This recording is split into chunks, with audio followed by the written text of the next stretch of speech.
Okay na ada. Okay na anak. Snog din Good morning guys. What's up ulit? Nagbabalik tayo sa mga kung ano-anong kagaguhan na naman. Ngayon is meron tayong unboxing galing sa Fishing Villa. Actually dalawa to. Binuksan ko na kasi yung una kasi anak kuha to na tube, tube. Ang black na tube ito man. So may wifi. Ito. Come. So may dumating din rod. Actually itong rod na panalunan ko sa Fishing Villa nung raffle namin. Yan o. Fishing rod. Yan. So binuksan ko na siya kasi excited nga ako. Hindi ako napag-vlog. Kako kasi akala ko magsasabay sila nito. So there was at least 2 days interval bago dumating to. Kasi alam ko this was sent through air freight na aeroplano to. Yung rod is tracking lang. Well anyway, ito yung rod. Ito na yung rod Yan. Yamaga Blanks. Bagong rod for new game this coming 2025. Well, medyo inalat tayo nung ngayong taon 2024 kasi medyo na busy. May mga improvement sa buhay, career. Yun nga, nawala ng oras. But then, gusto ko sana bumalik this year para masaya naman. Ibang laro naman. So, ito yung dumating na rod. Yamaga Blanks. Blue Current TC Nano, ewan ko kung nakikita sa picture, nakikita ba sa video. 83 Nanoflex.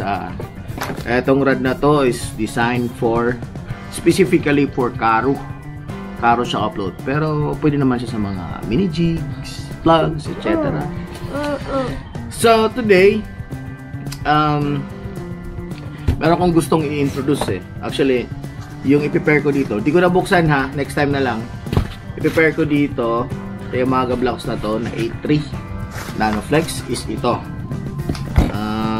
Shimano Complex 2500 shallow F6.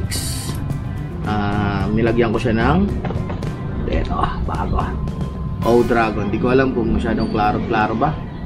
O-Dragon times 4 braid PE 04. So this is around 2.5 maximum. So 200 meters. Nag-ano lang ako dito nag-backing para kumas siya. Pero ewan ko, parang napasobra ata backing ko, medyo over ng konti lang naman. So yan. Gusto ko sanang i-share sa inyo itong bagong padala. Well, ito kasi is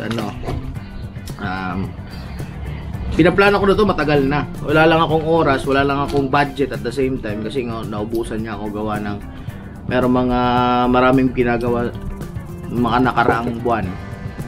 Wala talaga akong oras, kailangan ko pang ayusin yung ibang bagay. So ngayon, bubuksan natin. Anak, open. Fishing Villa. Yan. Open, sige. Sige. Tapos, didik. Masama ka anak. Open natin to. And then sa kabila. Mama. Mama. Bye ka masama. Mama. Mama.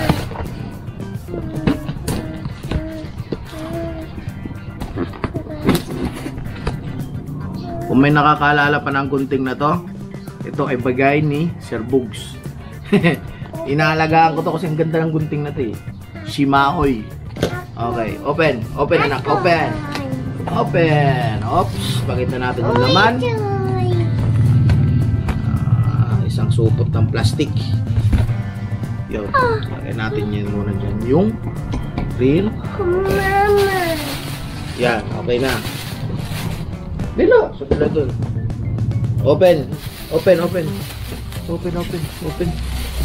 Yung May pa isa. eto si Daphne. Ito yung anak ko.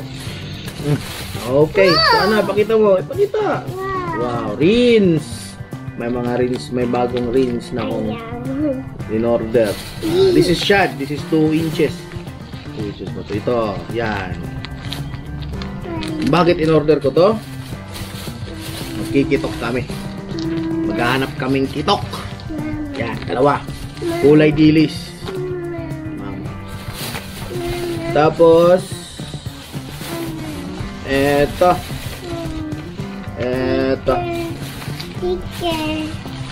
debit. Ayan, dumating na yung debit ko kasi mag-entry ako sa tournament sa Light Game Pilipinas. And I would like to give courtesy to Limwell. Ito, nilibre ako ni Limwell. Actually, pinilit ko siya. Yan. Pinilit ko si Limwell. Pero since nagparang palitan lang jigs tsaka to. Pero okay lang. Kailangan ko lang talaga to. 1.8. Actually 2.4 nga dapat pero wala lang nung time na yun kasi nag-iisa na lang to. Yung second batch ng mga debit na dumating, meron ng 2.4. So, since nandito na, edi gawin na natin to. Saka ano pa? Ito, Renz.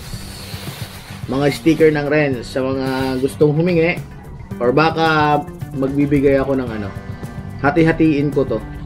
Magbibigay ako sa mananalo sa anong tawag na to? Tournament. Tsaka syempre sticker ng shop. Fishing Villa represent, lalagay ko sa laptop. Tapos meron ako mga jigs. Ang jigs na iba. Ay, gamot ito nga jigs ano. Yung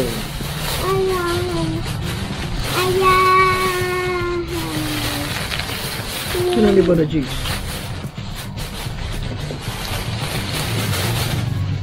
Ayan. Dalawa. Ayaw ito. Okay, ganito ito. Ito, meron tayong mga Hayabusa jigs. Ayun. Meron ako dito. Bago. Ewan ko ano to. Kuni-kuni. M kuni. Tsaka ano ba to? Basta ito, maliliit lang. Actually gagamitin ko siya dito sa rad. Kasi mga 3 grams lang to, 3.5, mga ganun, 3 grams.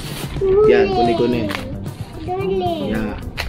Pwede ko rin gamitin sa mesa akong rad Meron akong Blue Current 3 510. Yun, pwede rin to dito, pwede rin to doon. Yan to. Yan, di ba? Saka ano pa? Ito. Since yung rad is for Karu and float, wala namang ibang float doon sa shop kundi ito lang. For the meantime, 34 lang muna. Ito. Kamahalan pa naman to. Pero this is all I've got. And gusto ko kasi mag-try ng float. Adik na ako sa float. Kasi dati, sa bukid namin, siyempre diba, yung nagkakawayan ka lang. Tapos meron ka lang float. Tapos may sima sa ilalim. Tapos may tinggam pabigat. Nakakahuli kami dati nun mga ano lang mga pain namin, mga maliliit na hipon, mga ganyan, di ba? Wow. So, gusto kong balikan yung mga panahon na nagpo-float ako kasi masaya pag gumanon yung float. Matik huli. Okay. Oh, shad ito. And then ano pa? So, bumili rin ako ng mga terminals kasi nauubusan na ako So, bumili ako ng swivel na empty size 8. Meron akong size 12 ata yun or 10. Pagkakalam ko 10 or 12, ganun. Eto, kailangan ko to sa float. Tapos decoy 2.5. Ayan, for secret, yung paggagamitan ako kasi partner to Ayan, partner yan. Silang dalawa. Tapos meron din akong snap, decoy round snap size 000. Maliit lang siya. For jigs and etc. Ito yung pag-open. And okay, meron pa. Last but not the least, anak. Ay, yung sticker. Last but not the least, So bumili lang ako netong ano, Yamaga Blanks t-shirt. Buksan nga natin. Parang. Jerry, open ito. Yan. Ayos. Ba? Malaki. Wow. Malaki nga. Mama. Nakasya to sa akin. Mama. Ayan. Mama. Yamaga Blanks. Mama. Ayan. Mama. Ito. Yamaga Blanks. So, bumili akong Yamaga Blanks t-shirt kasi medyo na-addict ako sa Yamaga Blanks. Tapos di ko akalain may freebies na rin. nanalo ako sa ano, sa raffle sa ano namin sa shop.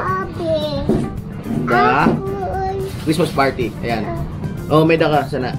And then, so, meron na akong Yamaga Blanks. Sana dumami pa tong mga t-shirt na to. Ang kasya sa akin. Sakto lang pala. American size pala to. May bago. So, yun. Yun lang. Didi, ano? Didi. So, yun lang for today. And I was hoping na makapag-fishing ako by probably this week or next week. May tatapusin lang akong trabaho and then sisingit tayo sa oras. Importante, dumating na tong float. Isa lang binili ko eh. Kasi wala na akong pera. Mura lang naman, pero nakamahal lang ito. Ito talagang S-Touch. Pero kung gusto nyo magbigay, edi ito lang. Mga ganito lang. Okay na. So, yun lang. Thank you. Bye-bye na. Bye-bye. So, bye-bye muna kami kasi paliligo ako pa yung anak ko. And then, we'll keep you update as the soonest kasi since meron na akong mahabang run, hindi na limited yung area ko. Dati kasi nasanay tayo sa mga maiksing rod kasi nga pier dati yung ano, yung spot. But may mga opportunities kasi na maganda rin mag shore. Ang problema ay maiksi nga talaga yung rod ko and na-outcast ako ng iba. So, gusto ko sana mag-try naman muna ako ng mahabang rod. Well, it was God's given na siguro kung nanalo ako. Hindi ko naman nakalain, akala ko jigs lang. So, meron akong PE4, meron akong ganitong reel, and then may float ako. So, hindi tayo lalayo sa expertise natin when it comes to finesse. Using soft plastic, jigs. Asa na yung jigs?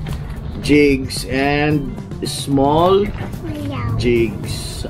Jig heads and small jigs. Kasi for me, this is kind of effective in my area.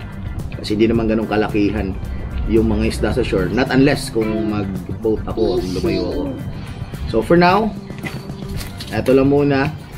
Thank you. God bless. I'll see you next video. Peace out. Peace out. Ano?